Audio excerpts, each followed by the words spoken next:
Edward Elgar, who died in 1934, was the first English composer to gain international prominence after Henry Purcell, who died in 1695. His fame did not come quickly. In spite of the fact that his father was a music dealer who also played organ, Edward received very little formal training in music. "I was a very little boy indeed when I began to show some aptitude for music and used to extemporize on the piano," he recalled.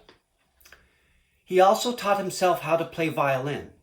Eventually, he took lessons, and by the time he was 19, he was making the rounds as a teacher. He compared teaching violin to turning a millstone with a dislocated shoulder.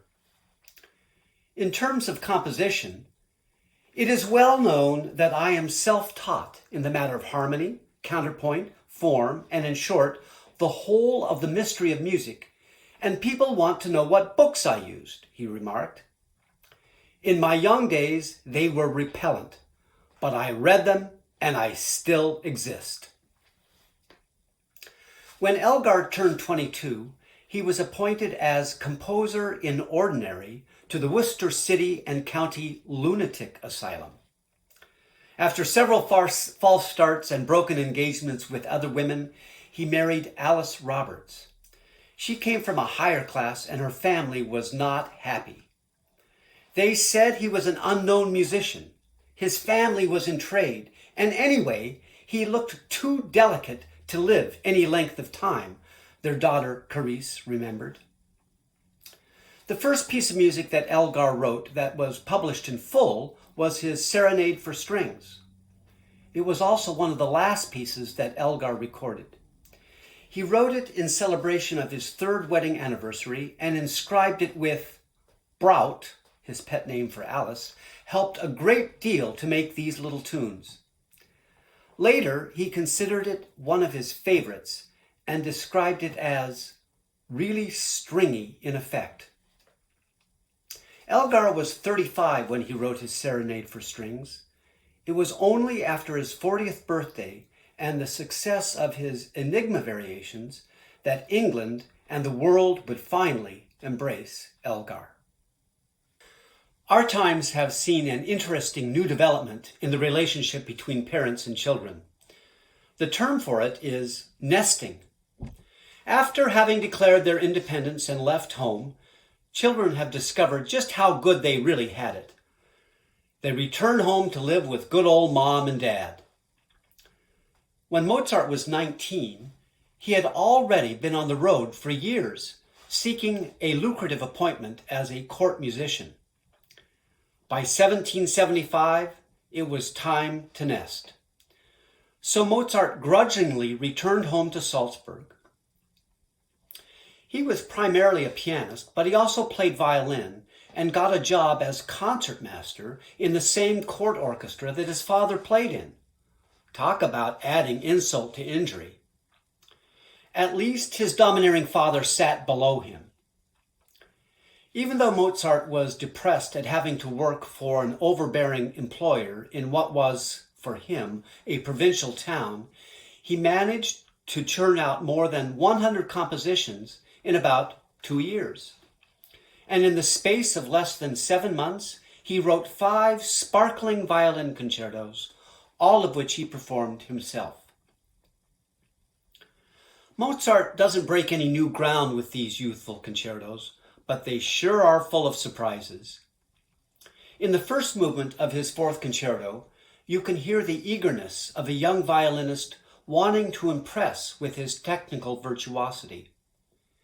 But what sort of teenager can match the impassioned lyricism of the second movement?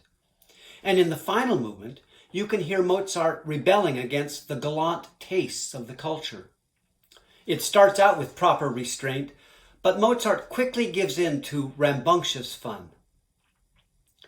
Even if you didn't know that this music is the product of a teenager, you'd be astounded at the absolute perfection of it. But knowing that Mozart was not yet 20, one marvels at his genius, and you might wonder what our own teenagers are capable of if they just get off their phones.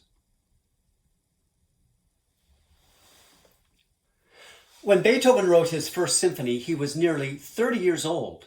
That's late for a genius.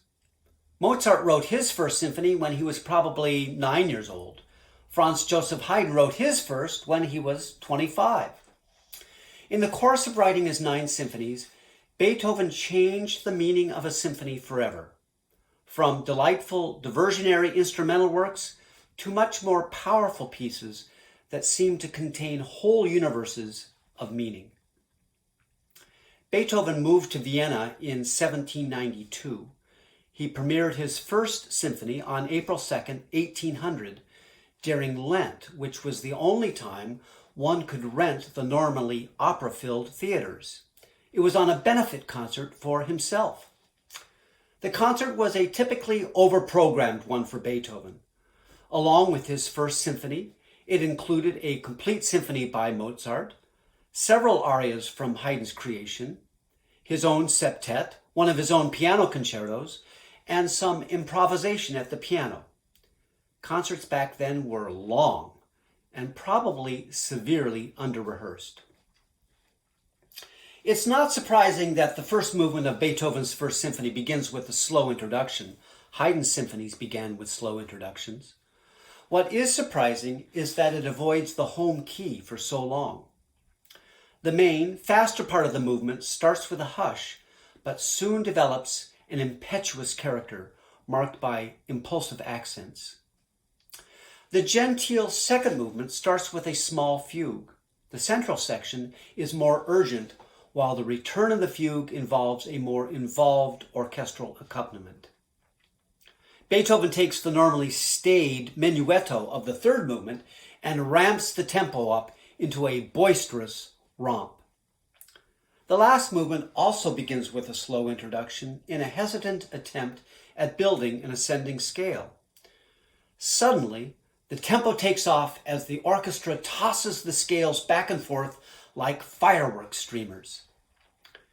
Beethoven's first symphony was among his most popular during his lifetime. With it, he was bidding farewell to the 18th century and the classical style. Soon, he would strike out on a new path.